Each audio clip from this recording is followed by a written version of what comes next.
All right. Good morning, Team DLC, MCCMA, and all of the supporters of the Level Up series.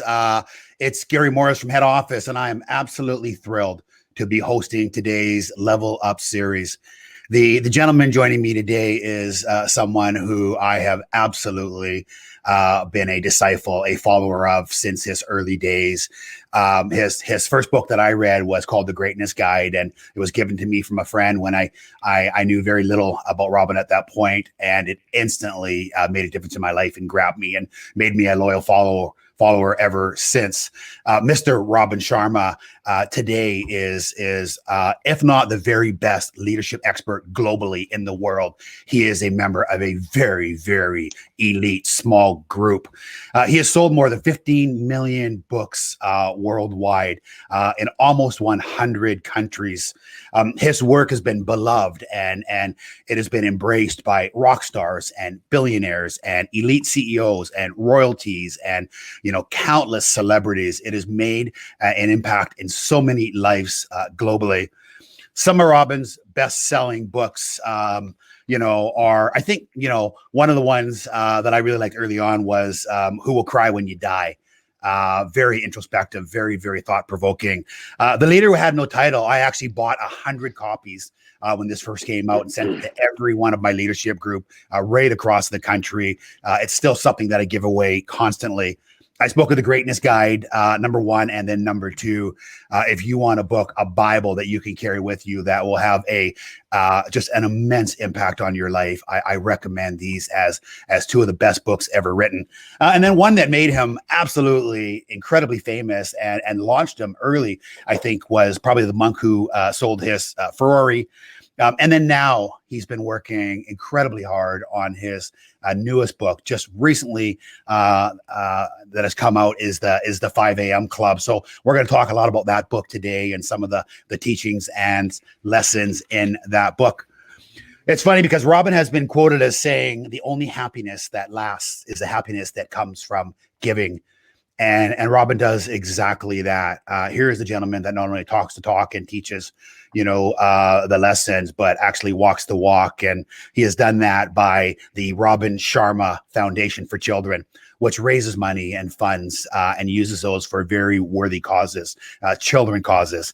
So if you would do me a favor and put your hands together and tune in, please, just before we jump into this, I just wanted to let you know that we are going to be giving away at least 50 of Robin's books today. So we're going to show you hashtags and who you can tag in there, and of course all of my social media channels.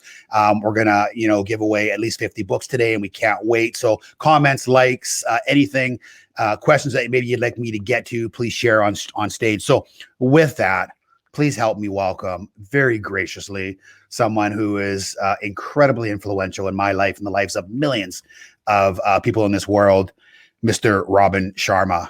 Robin, good afternoon. I assume you're in Toronto. Are you? Or are you somewhere else? That's I am, and that was one of the most generous introductions I think I've ever received, and it was a little painful looking at all those images of myself in your introduction, but Gary, it's a pleasure to be with you. Thank you.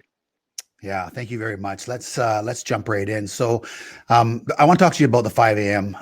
Club and your latest book. But before I do, I would really love your perspective. I know, that we all feel the same way. I mean, inside of the last 9 or 10 months since the launch of COVID-19, there has been tremendous uncertainty and angst. And, obviously there's been, all sickness and death, and save and accept all of that. I've said to a lot of people that there's many, many silver linings and many blessings and many teaching and many opportunities. I'd love your perspective on that.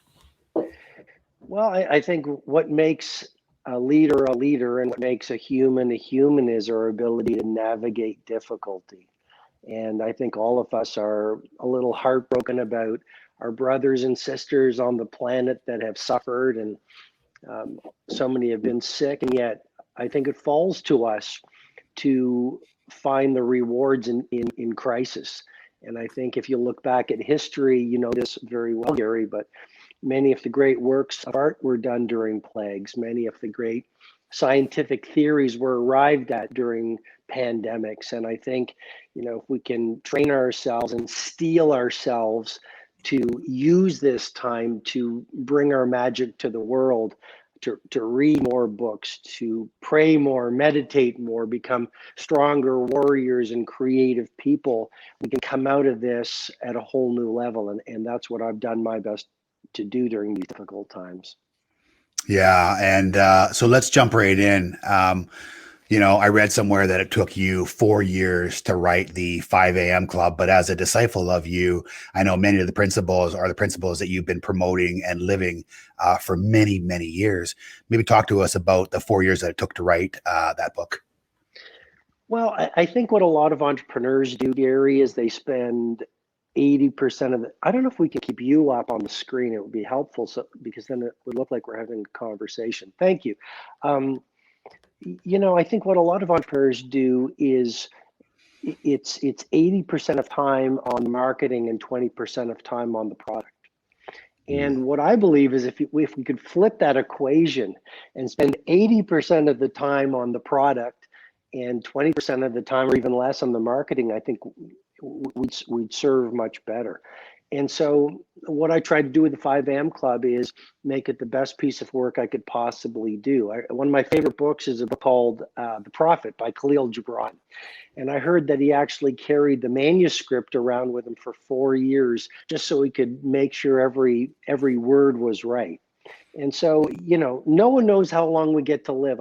I pray I live a long life. I'm blessed to be very, very healthy, but thank you. You're more than generous. But look, no one knows, especially now, no one knows. One thing we've learned through this pandemic is the world can change in a day. And so I think if it's really important to, when you're putting out some work, try to make it the best work you could possibly release. And so with the 5 a.m. Club, I asked myself if this was the last book I was blessed to write, what would put in it, and I tried to make it the best piece of work that I could do. And it ended up taking 4 years out of my life. But once I put down the pen that wrote that book, I write old school. I was a different person, because really, it's not about. I don't think it's about whether the work is successful. I think it's what the process of releasing the work into the world makes of you as a craftsperson that really is the great value. I don't know if that makes sense, but I think the more you can go to the more you can go to the razor edges of your craft when releasing some work, the more the work just transforms you. Yeah, and you often talk about what that work looks like and when it starts. And the 5 a.m. Club, and we're going to talk about it today, is all about the 20 and the first hour of the day as being the most powerful and impactful. So why is the first hour of the day the most important hour of the day? Well, I was having a conversation with my father a few hours ago. He's 83 years old. He was a family doctor in the community for 54 years. And he's been a huge influence on my life. And we were actually talking about the early hours. And there's a word that came to me that I read about only a few months ago, and I hope I pronounce it correctly, but I believe it's called Brahma Muhurta. And I understand it to mean, I believe it's Hindi or perhaps Sanskrit, but it really speaks, it means time, the best time of the day. And if you look at a lot of the ancient monks, a lot of the ancient sages, the seers, these people understood that between 3 and 6 a.m. is almost a magical time of the day. It's the time of greatest quietude. It's the time of greatest tranquility. And it's the best time to work on yourself. And I would bet that the ancients actually said, because of the tides and the location of the moon and the sun, there was something special, almost mystical in the air. And if you look, Gary, at a lot of the great business titans, you'll look at a lot of Tim Cook of Apple. If you look at, right? If you look at Howard Schultz of Starbucks, if you look at Stephen King, if you look at Michelle Obama, if you look at many of the greatest poets and the greatest artists, many of them had this one thing in common. They rose at 5 a.m. So my late 20s, I became very intrigued with what is it, but why do so many of the world's most successful people, most creative people rise before the sun? And the more I got into it, the more I realized it's the quietest time of the day. If you look at a lot of the latest neuroscience, they actually say the brain has a mechanism that washes itself during your sleep. So when you wake up, it's almost as if the toxicity of the brain has been cleansed. I think spiritually, you're sleeping, you're dreaming, but you're also releasing the residue of the previous day while you sleep. And so when you wake up at dawn, your meditation is so much more powerful. Your auto-suggestion goes so much deeper. Your reading of the holy books or the great autobiographies or the stories of great achievement touches your heart more deeply. You writing in a journal has more impact. And so I wrote the 5 a.m. Club to offer a methodology, not only for elite performers, but for people who wanted to live a wiser life, a more substantial life, and to learn the power of using 5 to 6 a.m. to make yourself into a better leader, a better performer, and a better human being. Yeah, that's just absolutely beautiful. You know, you've said small changes lead to giant consequences in life, and you talk about that first hour of the day in terms of the 20-20-20. I would love if you could break down the 20-20-20 for all of our viewers. Sure. So I think the starting point is a little bit of context. And the Spartan warriors say it really well. I mean, you probably know, but the Spartan warriors among the strongest humans who have ever graced the planet. And, these people trained in hard winters with very little clothes. Their mothers used to say, come back victorious or come back on a shield. Otherwise, don't come back. And it's a great way to think. It's a great way to think in this world right now of not only the pandemic, but the economic volatility, the climate change. I mean, these are fascinating times, yet these are times that warriors and heroes are made of. I mean, great heroes emerge not during sunny seasons, but during times of acute disruption and trouble. This time we're in is the greatest time of our lives for us to show who we truly are, or to become who we truly are. So the Spartan warriors, Gary, they used to say, sweat more in training and you'll bleed less in war. Yeah, I love that. Well, we're in a war right now. We're in a war against a virus. We're in a war against disruption. We're in a war against negativity. We're in a war against volatility. And yet so many of us wake up and expect us to be strong during the day. Well, in all the billionaires I've mentored and NBA stars and NHL players, and these people all understood that the caliber of your performance comes down to the quality of your training. And I'm going to repeat that again because I think it's so important. If you look at a great athlete, and I've worked with many, these people understand that the caliber of your performance comes down to the quality of your training or your practice. So 5 a.m. to 6 a.m. in the 5 a.m. Club book, I call it the victory hour. That's your training ground. And you don't just work on your mindset. Everyone's talking about mindset, but in the 5 a.m. Club, I introduce the 4 interior empires: mindset, heart set, health set, and soul set, because it never felt right to me when people said, work on your mindset, work on your positivity. Of course, your belief system is incredibly important, but do we not have more than a psychology as human beings? Do we not have hearts? Well, that's our emotionality. And I'd love to talk to you about heart set. And then, do we not have a body that needs to be optimized and fed well and rested well and hydrated? Well, yes. So we have a health set. But it's not just mindset, heart set, and health set. Do we not have spirits? Do we not have an inner core of wisdom that whispers how a wise woman or man lives? Well, that's our soul set. And so I think those from 5 to 6, I talked about it in the book, that's the best time of the day because it's so quiet to work on those 4 interior empires. And yeah, so if you still want me to get into the 20-20-20 formula, essentially from 5 to 5:20, you work on your that's the first pocket where you move. Sweaty exercise, as you put it. It's sweaty exercise because the science says if you sweat first thing in the morning through burpees, planks, spinning, running, skipping, you're going to release this. It's almost a miraculous let's call it a neurochemical. It's called BDNF, brain-derived neurotrophic factor. And I don't want to bore you, but BDNF actually promotes neurogenesis, which means that you grow new brain cells. BDNF actually repairs brain cells damaged by stress. BDNF actually promotes accelerated thinking.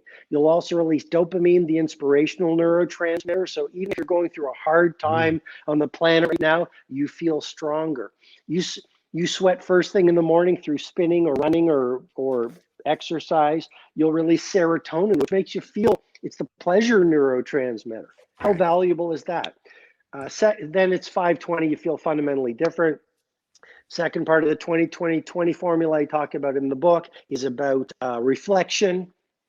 Well, a lot of us were reacting, we're not reflecting, but when you reflect, then you're more intentional in your day.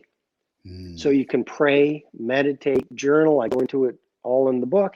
The final pocket of the 20-20-20 formula, final 20 minutes, 5:40 to 6 o'clock. This is when you grow. Well, when I mentor the billionaires, when I work with the best of the best, these people, and Gary, I know you are one of the fine examples of this. If one of the greatest dangers of success is not failure, it's apathy. And it's arrogance. You know, nothing fails like success, because when you're most successful, you're most vulnerable. Because then you fall in love with your entrenched beliefs. You say, I don't need to show up on a podcast. I don't need to take an online course. I don't need to read a new book. I don't need a new mentor. I don't need to challenge myself. And a business that thinks like that and a person that thinks like that is on the path to obsolescence. So 5:40 to 6 o'clock is when you read, when you study, when you develop you maintain your white belt mentality. You listen to a podcast, you listen to an audiobook, you go through your battle notes in your game charts. 6 o'clock in the morning, if you do this even 5 times a week, you become a force of nature that is completely unbeatable. Wow. I just absolutely just so powerful. I couldn't agree more. I often say to people, you know, the more successful you become, the more vulnerable we become, because you stop doing the very things that got you there. And all of a sudden you start walking with a swag, and walking with a swag is nothing but pure destruction. So, and it's funny, Robin, because out of all the amazing guests that I've had, anyone who has had genuine success in their life, they all encompass, you know, what you just shared, right? It's, you know, the old saying, you're not living until you're giving, and you're an extraordinary example. Talk to me about, I love the term. Talk to me about digital dementia and the impact that has on our lives today. Well, long story short, my friend, you can change the world or you can play with your phone. You can't do both. So I've studied genius for a quarter of a century. And one of the great traits of genius is all geniuses had a place to go where the world could not find them. Andrew Wyeth, the great American artist, retreated from New York City at the height of his fame to Cushing, Maine. and Chad's Ford, Pennsylvania, this farm. J.D. Salinger, Catcher in the Rye. one of my favorite books. Yeah, mine too. Catcher in the Rye. He at the height of his fame, left the world and went to New Hampshire and lived in the woods. And we could just go on and on, but when you can be in the world or in the wilderness, but if you want to produce masterwork, you need to leave society even for a few hours every day. And in the 5 a.m. Club book, I talk about it. I talk about your Menlo Park, which is the place you go to get away from the world. If a lot of your followers must be interested in neuroscience very quickly, there's a term called transient hypofrontality. See, the neocortex is the seat of reasoning, but it's also the seat of our mental critic. You can't do your dreams. You can't be a visionary. You must follow the crowd. You will fail. But beyond the neocortex, we can get into a state of flow. And people are talking a lot about this state of flow. It actually comes from a psychologist named Mihai Csikszentmihalyi of the University of Chicago. And when we get into the woods, so to speak, or away from digital distraction, or away from the operations of our business, and we literally get into solitary confinement, and this is why the pandemic can be used to serve us. Because we're not on planes, we're away from our usual meetings, we're not in the world. And so we have a choice. We can complain and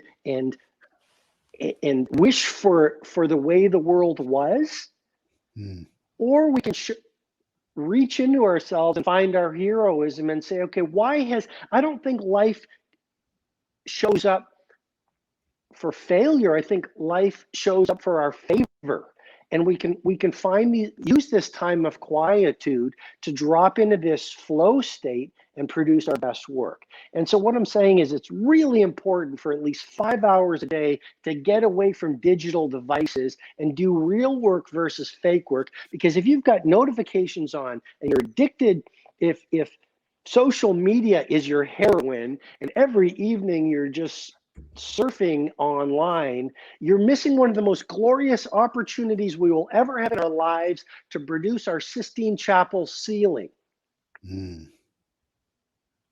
Absolutely love it. And it's funny because we are just absolutely engulfed in digital distraction these days. And, it's funny because, dear friend of mine, Darren Hardy, who we've had on the program before, just says like the power of absolutely unplugging, giving yourself the gift of concentration. And I know you speak of it, Robin, is so incredibly powerful. And, it leads me to my next question, because all change is hard. And I love the way you term it. You go, Gary, change is hard. It's very, very hard at first for most of us.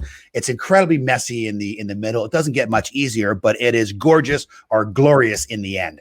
And I would love for you just to speak on that a little bit, because I've said to people for a lot of years, I traveled 130, 140 days a year all over the country, building this. And it was a relentless effort. And, it was a sacrifice that we made. And I look back and it was glorious. I didn't necessarily love traveling 130, 140 days a year, but I love being number one. I love what it gave me. Right. So, I look at the glory at the end and the glory that we're living and the ability to share. And I know that is your ethos. So maybe talk about that, being hard in the middle, hard to begin with and messy in the middle. Well, I think world-class productivity and planet-class mastery is built around hugging your monsters versus doing what's easy. Right. Beautiful. Right. So our society says, live a life of ease. Watch fun videos every night, play with your phone, right? Be on social media, look at other people's abs or vacation pics, et cetera, et cetera. I mean, so many of us want the rewards of world class, but we're not willing to participate in the requirements of world class. I would take a bullet for the idea that every single one of your thousands and thousands and thousands of followers right now could do even more amazing things, become heroic in their lives, produce work that is monumental and stand the test of time, be great family people and great public servants. What often happens, though, is we don't do the things required to materialize our greatness. And one of the most important things, and you're speaking to it, is it's not pursue a life of easiness, because there's very little payoff there. Mm. Everything that is hard, usually that which is most hard is that which is most valuable. Right. It's working through the hard times in a relationship that creates greater intimacy. It's using a hard time in life, like right now, what we're all going through, the collective trauma we are all facing as brothers and sisters on a planet going through a pandemic. Mm. And exploiting the pain we feel to become as a purification, if that makes sense. Absolutely. It's doing the workouts so we become stronger. It's reading the difficult books versus watching the easy TV shows. It's starting the business that will test us and require our patience. It's when we're on the ground and we feel like giving up and we're bloodied and we've been laughed at, or life has cut us down. It's using that time. So in the 5am Club, there's a brain tattoo. It's all change is hard at first, it's messy in the middle, and it's beautiful at the end. and that really applies in that context. In the book, I was talking about the early rising habit. It's hard at first because it's like, I don't know if you ski or play tennis or play chess, but of course, any new skill is hard. People go, oh, whoa, getting up at 5 a.m. is hard. Starting a new romance can be hard if there's, incompatibility. Starting a new business is hard. Yes, it's meant to be hard because it's a new skill. Right. But if you stay with it, because persistency is a gateway into mastery, what's hard becomes in the middle. All change is hard at first. It's messy in the middle. It's like a home renovation. You're tearing down the old structures, but you're installing new ones. So Right. you got to stay with it, and then it's gorgeous at the end. And that line is based on the research of University College London that says it takes 66 days of daily practice to get to the point of automaticity, where the new skill becomes easier than the old skill. So anyone who's watching who says, "Oh, I can't get up at 5 a.m. I can't do the victory hour in the 20-20-20 formula," that I walk people through in greater detail in the book, to increase your creativity, productivity, performance, and impact on humanity, you can do it, because human beings are built to change. We've got neuroplasticity. It's just we don't stay with the process long enough, 66 days, Right. to the point researchers call automaticity, where it actually is easier to get up at 5 a.m. than stay in that warm, comfy, Yeah. wonderful bed. Yeah, exactly. I often say fear does not stop. Fear does not stop death. Fear stops life. And you talk about this. You just said it, and I've heard other authors and speakers just say exactly what you just said. And it's embrace the suffering. Here's what I can promise you: nothing is easy, right? But where it's not easy is the greatest reward. So very, very powerful, Robin. Thank you. I love that description. So Robin, you just keep doing it over and over and over. I mean, every one of your books is a bestseller, but this 5 a.m. Club is crazy. I mean, I think it's now one of the, if not the best, one of the best selling, books in the world right now. Like, what is it? What's like, why do you think it's resonating so much? Well, I'd say tactically, the book has neuroscience, and it has philosophy, and it has methodology.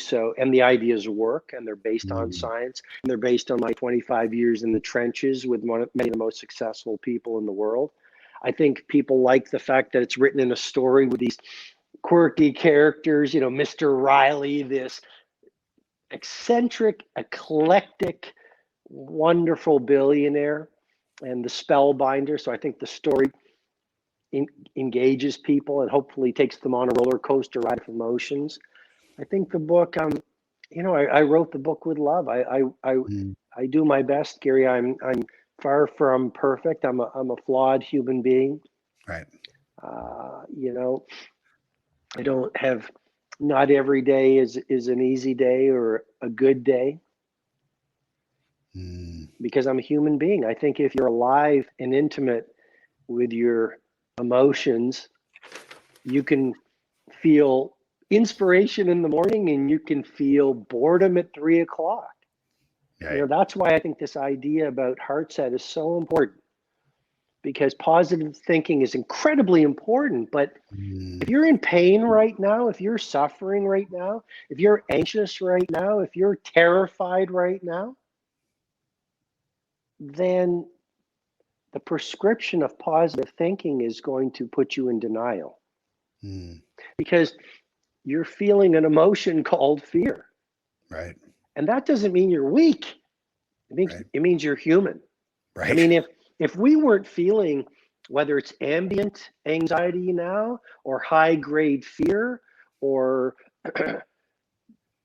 pain, or if we weren't, anyone who's not feeling that right now at some level is probably dissociated from their emotions. So positive thinking is incredibly important, but not at the price of emotional denial. And I think a fully functioning person right now is acknowledging what we're feeling, processing through it in a healthy way, and then once we're clear, moving into optimism and all those kinds of things. And by the way, we talked about digital dementia, and I was really encouraging people to use this time to be creative, to do your masterwork, to launch, to write your screenplay, write your poetry, launch a new book, build your business, build a better character. You know, use this difficult time to be like Marcus Aurelius. You know, we're at war. Well, use being at war to strengthen your heart, strengthen your mind. Look at the false beliefs that are activated. Look at the fear that comes up. Pray about it, meditate about it, journal about it, work with the healer through it so that you come out of the pandemic born anew as a leader, performer, warrior, and public servant. But I think it's not only using this difficult time, it's also, you know, embracing what is. And I think that's very important. So positive thinking is important, finding the quiet time, but I'd also say avoid the news, you know. Well, sorry, Robin, I'll pick up on that in 1 second. Robin, that's what makes you and your teachings and your writing so different than the vast majority of leadership coaches, icons, gurus, whatever you want to call them in the world, is that you actually write in parables in many of your books. And I love, the story just was so easy to read and it resonates. The spellbinder and the homeless man that is actually Mr. Riley, who, is the billionaire, and the artist with, the uncertainty, and the entrepreneur who has just had her company, challenged and taken away from her. And you write in such a way that it's so easy to write, to read, and the lessons are so easy to understand and adapt. You've said unexpressed emotions will never die.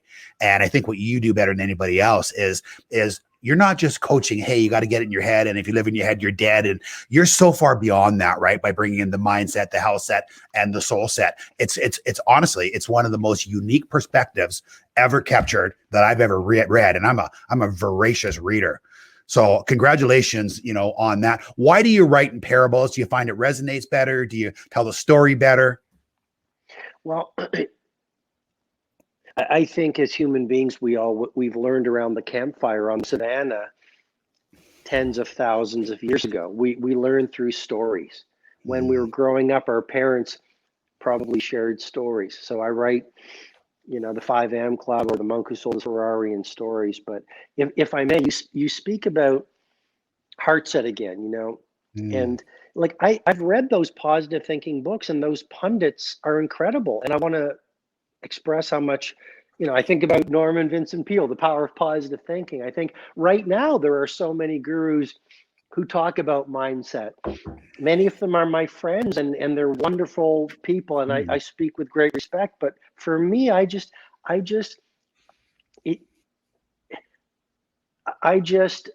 for me, I think we're more than just mind. There's the mind, there's the heart, there's the body, and the spirit.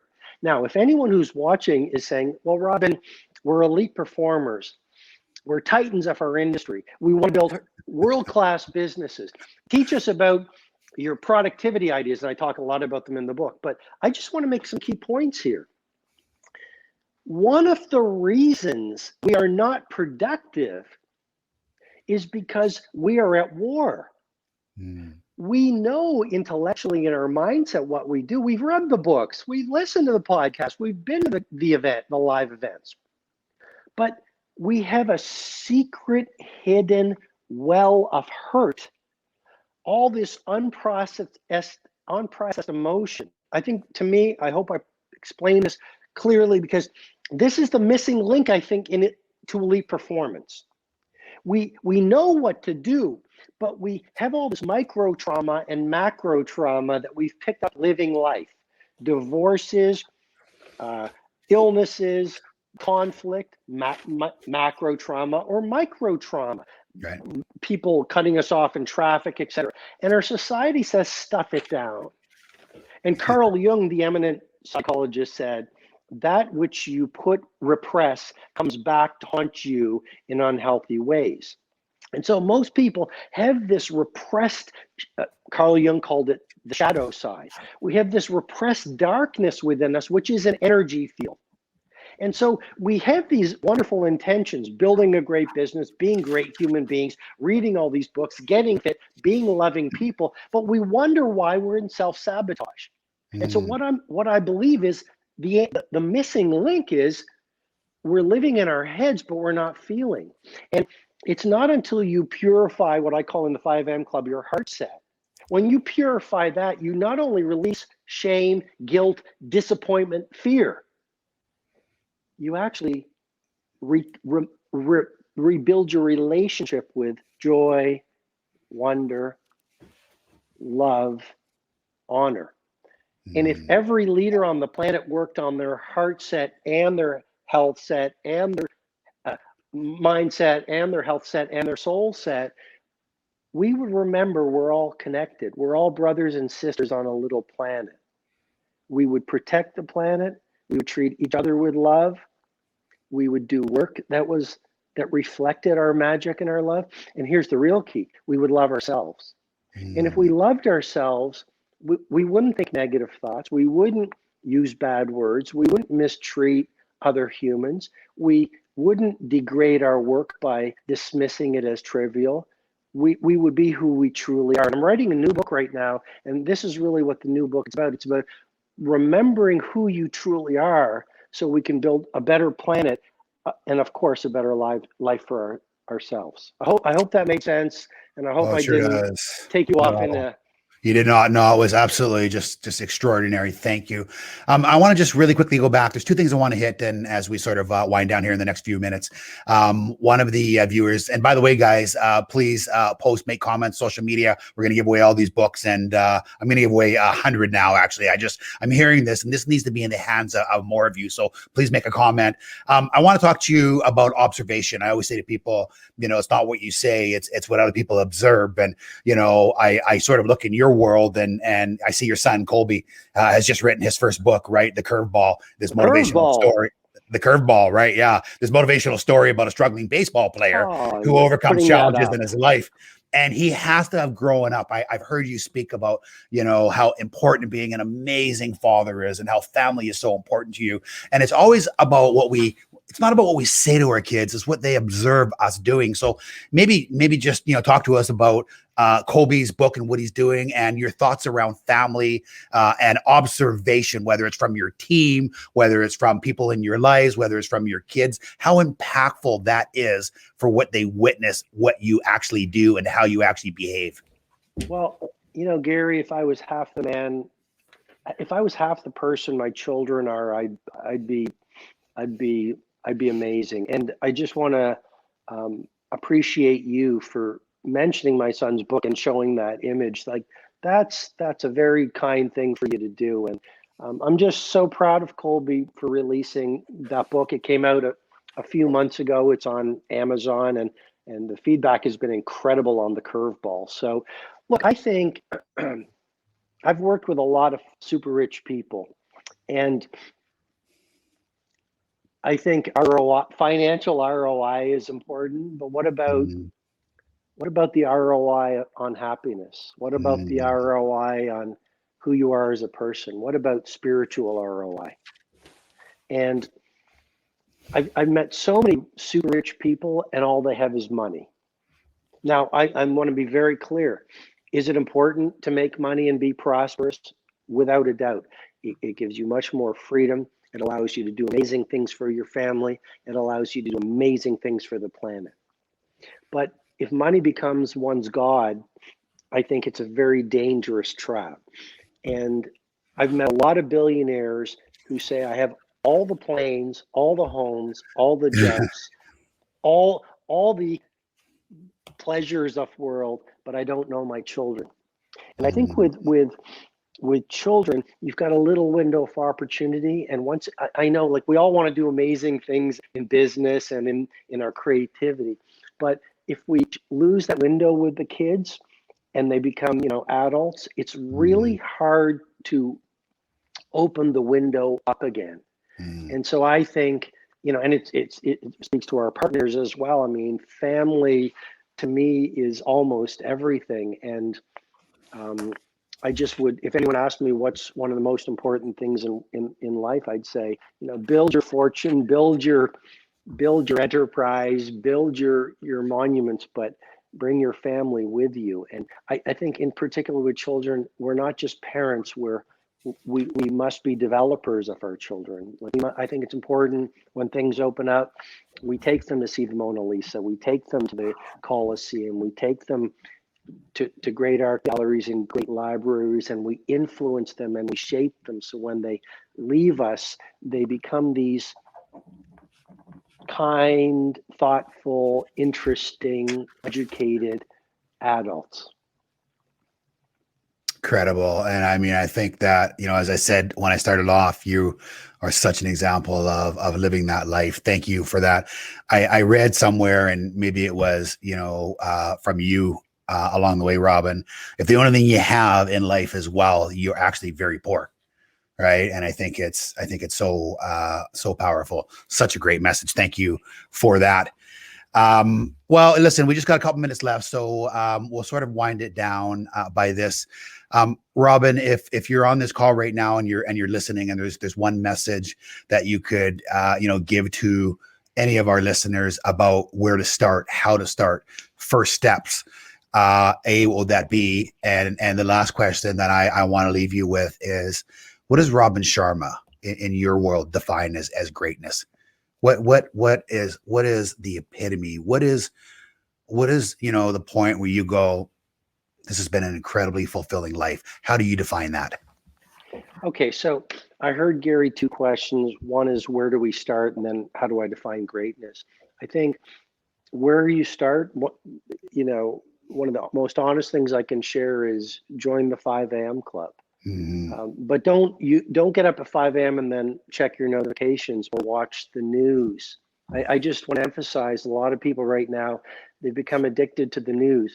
But the job of the news is to frighten you. There's actually been good research by positive psychologists who say people who watch the news each day actually see less of what the world really is than the truth. People say, "Oh, Mm-hmm. I watch the news to find, so I'm on top of what's truly going on."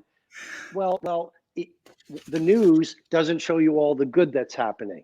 Mm-hmm. So the starting point, I would say, is get up at 5 a.m.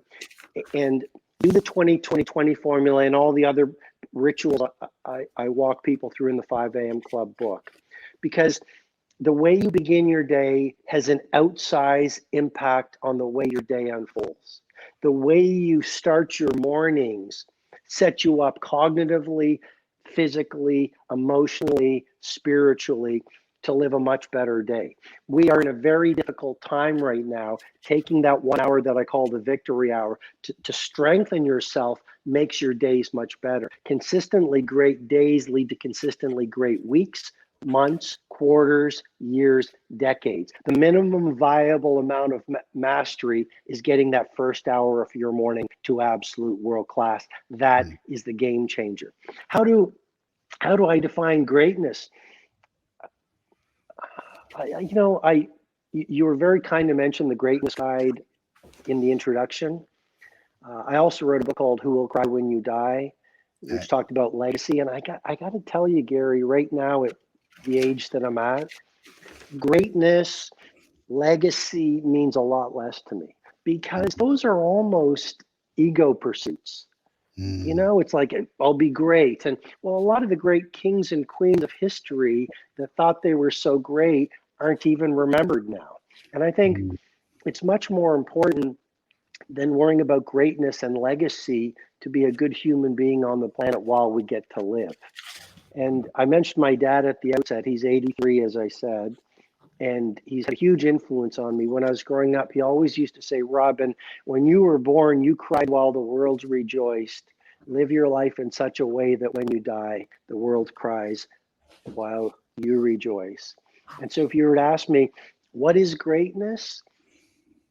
I would say losing yourself and doing your best to serve the world.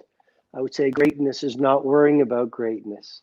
Greatness is about being an instrument of helpfulness to people, even if you're baking bread or driving an Uber, or the frontline workers right now, or to me it's serve while you get to live, because no matter how long we get to live, the human journey is a pretty fast ride. Yeah, it certainly is. Well, there you have it, folks. I couldn't have been more engaged and had more fun than I had with you today, Robin. I love that. Be a good human being while we get to live. Right. It's absolutely extraordinary. And we are, on behalf of myself personally, my leadership team, everyone watching this right now, our viewers and our referral partners and our agents and professionals and our partner, First National, just an awesome partner to us and sponsor. I just want you to know, Robin, and I know you hear this a lot, just how unbelievably fortunate we feel to have had an hour of your time and to have you share this with us. I have goosebumps. I will continue to always be an incredibly loyal follower to you. I'm looking for ways now how to do more with you and more with your teachings. It's absolutely incredible. So thank you on behalf of all of us for being here today. If you can hang on afterwards, we'll stay on for a minute or two, you and I. But to all of you on the Level Up program, thank you again for joining us. This is something that we're doing every single month, and we're going to continue. And we have some of the best, speakers in the world again lined up here. I don't know, how we're going to match, Robin today and Robin's charisma and message and sincerity and authenticity, but we're going to work incredibly hard trying for you. So thank you for being part of DLC, part of Team Blue, and thank you for making us proud serving Canadians. If you're getting your mortgage anywhere else, you're probably paying too much. Please post, please share on social media. And Tara will be sending out books, 100 of them. We're going to send out a combination of the Curveball and the 5 a.m. Club. And please check both these books out if you haven't. Incredibly important to me. Thank you. Have a great day. Bye-bye.